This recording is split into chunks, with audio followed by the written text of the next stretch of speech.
Report की करते हैं शुरुआत। ट्रंप इस वक्त ईरान पर बहुत ज्यादा गुस्से में। उन्हें जब से पता चला है कि ईरान ने जमीन युद्ध के लिए वॉर जोन में टैंकों की पलटन उतार दी है, तब से ट्रंप का दिमाग गर्म है। ट्रंप ने 76 अरब डॉलर के हथियारों का ऑर्डर दे डाला। ये सभी हथियार एटमी पावर से चलने वाले विनाशकारी हैं। उधर ईरान ने धमकी दी है कि हार्मुज में अगर अमेरिकी नेवी ने एक भी हमला किया तो उसे तबाह कर दिया जाएगा। वहीं पेंटागन ने ईरान से युद्ध जीतने के लिए कई देशों के एक्सपर्ट से सुझाव मांगे हैं।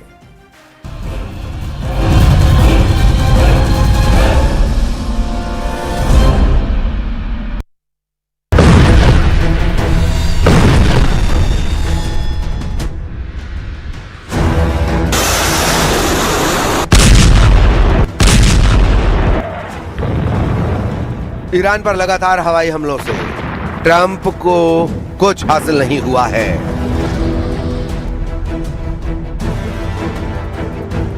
ट्रंप बंकर बस्टर बमों के धमाके कर ईरान को डरा नहीं पाए हैं।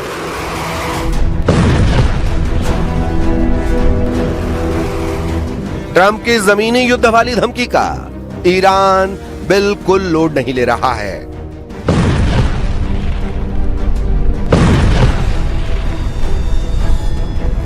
लेकिन अब ट्रंप ने ईरान से जीतने के लिए मदद का हाथ फैलाया है।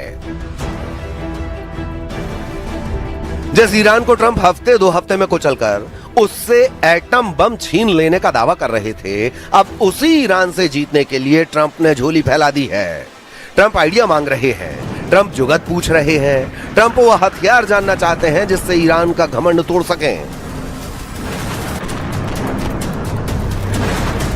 क्योंकि ईरान के आगे उनके सारे दांव फेल हो चुके हैं। ईरान ट्रंप का रत्ती भर लोड नहीं ले रहा है। ईरान ने अमेरिका से जमीनी युद्ध का मोर्चा संभालना शुरू कर दिया है। ईरान उन बॉर्डर पर टैंक तैनात करने लगा है जहां से अमेरिका घुसने की कोशिश कर सकता है। ओपन सोर्स रिपोर्टिंग के अनुसार ईरान के अहवाज अबादान हवाई वे पर रूट नंबर 39 से ट्रांसपोर्टर पर T-72M या T-72M1 टैंक देखे गए हैं। ये ट्रांसपोर्टर आर्तेश यानी ईरानी सेना की 92वीं आर्म्ड डिवीजन के हैं, जो खुजेस्तान यूनिट से निकलकर ईरान के दक्षिण पश्चिम इलाके के इराकी और कुवैती बॉर्डर पर भेजे गए हैं। ईरान ऐलान कर रहा है कि जमीन पर युद्ध हो, यही वो चाहता है। ट्रंप की सेना को ग्राउंड ऑपरेशन में पीटने के लिए ईरान के लड़ाके हुंकार भर रहे हैं। यही नहीं, ईरान के कमांडर धमकी दे रहे हैं कि होर्मुज में नाकेबंदी करने की ट्रंप की कोशिश को अब करारा जवाब दिया जाएगा। ईरानी मिलिट्री सलाहकार मोहसिन रिजाई ने धमकी दी है कि अगर होर्मुज में यूएस नेवी ने हरकत की तो उसे उड़ा दिया जाएगा।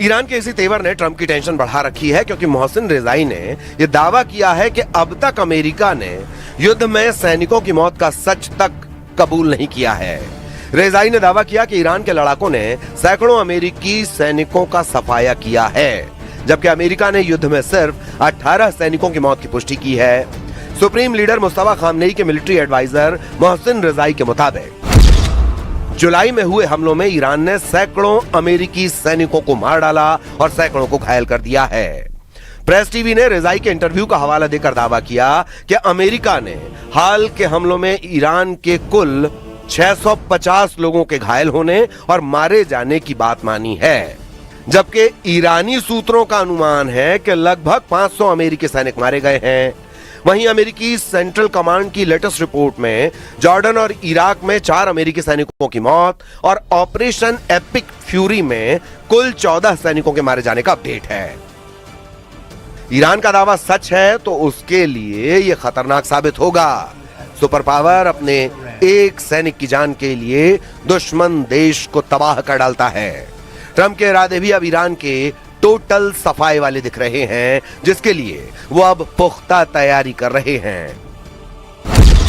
CNN की एक रिपोर्ट के मुताबिक सेंटकॉम के एक खुफिया अधिकारी ने मिलिट्री एनालिस्ट के एक बड़े समूह को ईमेल भेजा है। इसमें कहा गया है कि अमेरिका ईरान पर दबाव बनाने और उसे सजा देने के लिए नए और गैर परंपरागत तरीकों की तलाश कर रहे हैं। हालांकि पेंटागन के एक्सपर्ट्स की तरफ से भेजे गए ईमेल में रणनीतियों के लिए क्राउडसोर्सिंग और ब्रेनस्टॉर्मिंग करना बेहद असामान्य है। सूत्रों के मुताबिक इस ईमेल से साफ है कि ट्रंप के पास ईरान को अपनी शर्तों पर झुकाने के लिए कोई रास्ता नहीं सूझ रहा है। लेकिन ट्रंप दावा कर रहे हैं कि उन्होंने ईरान को आखिरी मौका दिया है। अगर ईरान डील के लिए मान गया तो ठीक, नहीं तो उनके प्लान रेडी हैं। इन तीनों तरीकों को ट्रंप पहले भी आजमा चुके हैं, लेकिन तब पूरा फोकस बम मारकर ईरान को हराने का था। मगर ईरान झुका नहीं, तो फिर प्रेशर बढ़ाने का तरीका आजमाया जा सकता है, क्योंकि ईरान के अंदर से भी ऐसी खबरें आ रही हैं कि इस्लामी सरकार में सब कुछ ठीक नहीं। इजराइल के चैनल 14 ने अपनी रिपोर्ट में दावा किया है कि मुस्तफा खामनेई की मसूद पजेश्कियान से ठनी हुई है। सुप्रीम लीडर ने पजेश्कियान को धमकी दी है कि अगर उन्होंने इस्तीफा दिया तो फौरन उसे स्वीकार कर लिया जाएगा। चैनल 14 के दावे से ईरानी नेतृत्व को लेकर अटकलों का बाजार गर्म हो गया है। चैनल 14 ने कहा है कि मसूद पजेश्कियान इस बात से भड़के हुए थे कि उनकी सरकार की राष्ट्रीय सुरक्षा और विदेश नीति से जुड़ी नीतियों को बनाने में उनकी भूमिका बहुत सीमित है। मुस्तफा खामनेई ने IRGC कमांडर अहमद वाहिदी को पूरी पावर दे रखी है। वही वॉर जोन में ईरान के सारे फैसले ले रहे हैं। ईरानी लीडरशिप में फूट पड़ने के दावे के बाद से अमेरिकी सेना तूफानी हमलों का प्लान बना रही है।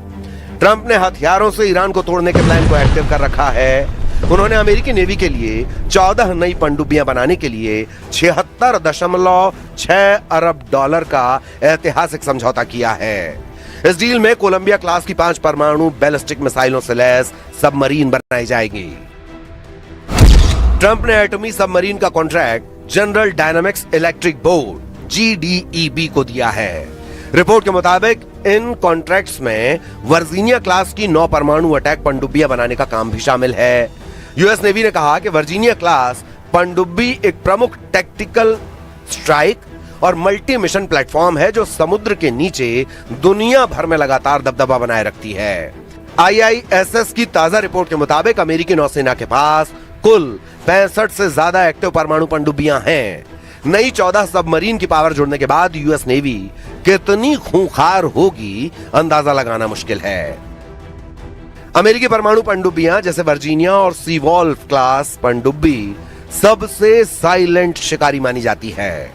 समुद्र की गहराई में इन्हें ट्रैक करना नामुमकिन है। हालांकि ईरान युद्ध में ये समुद्री शिकारी भी ट्रंप के काम नहीं आ रहे हैं। हालांकि ट्रंप दावा कर रहे हैं कि खाड़ी देशों की अपील पर उन्होंने ईरान को लास्ट चांस दे दिया है, लेकिन यह आखिरी मौका है क्योंकि ईरान धोखेबाजी कर रहा है। ईरान बातचीत की अपील कर अमेरिका से छल कर रहा है।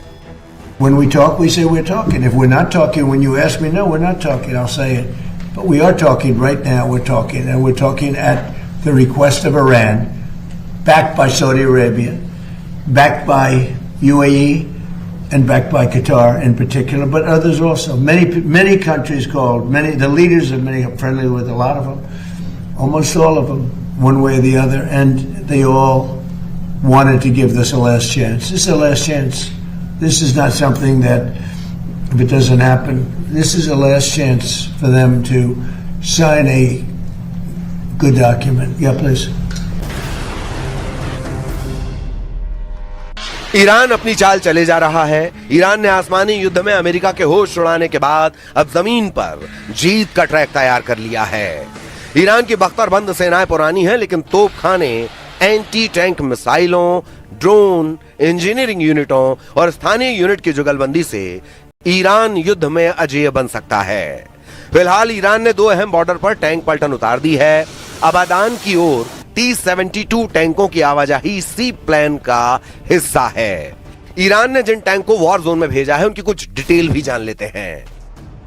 International institute for strategic studies की साल 2025 की रिपोर्ट के मुताबिक ईरान के पास 1513 युद्धक टैंक हैं, जिनमें 480 T-72S वाहन शामिल हैं।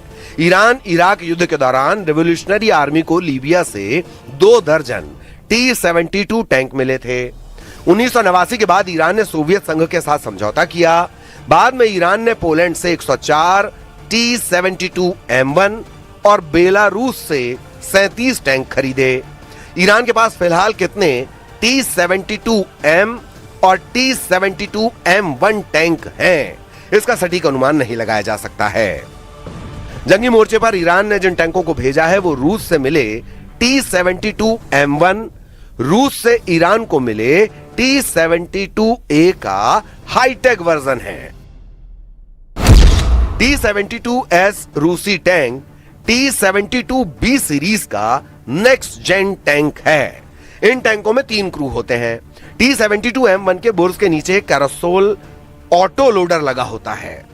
इस टैंक का हथियार 125 मिलीमीटर की स्मूथ बोर गन है, जिससे 22 राउंड गोले फायर होते हैं।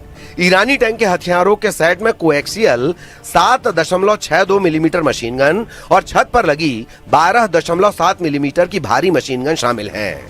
T-72 M1 का वजन 41 टन है।